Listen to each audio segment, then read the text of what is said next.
If you keep your money in the bank just for a rainy day, that might not be rain coming down, just the chairman of the bank urinating on your head from his office window.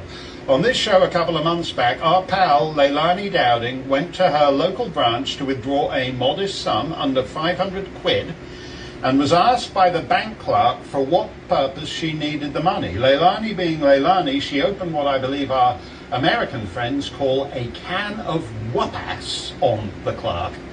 But the constraints on your use of your money are tightening around the world.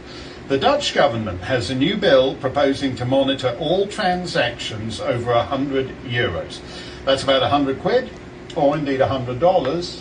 All Western currencies are mysteriously converging right now, almost as if in preparation for the introduction of the digital Klaus Schwab mark across the entire Western world. Eva Velardinga broke the least deranged Dutch person in the Netherlands joins me.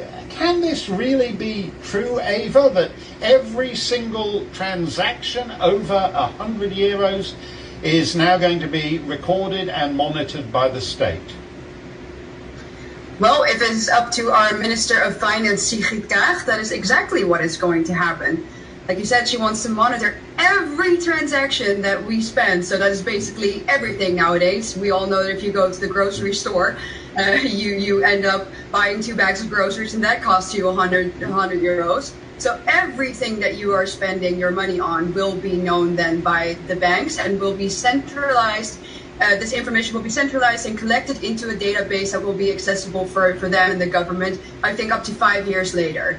So imagine, that's not just your diet. They won't just know what you buy at the grocery store. They'll know your medical bill. So they'll have information basically into your medical file. They will know what political party you give money to. They will know what you spend your money on a Saturday night. They will know everything about you through the money that you spend.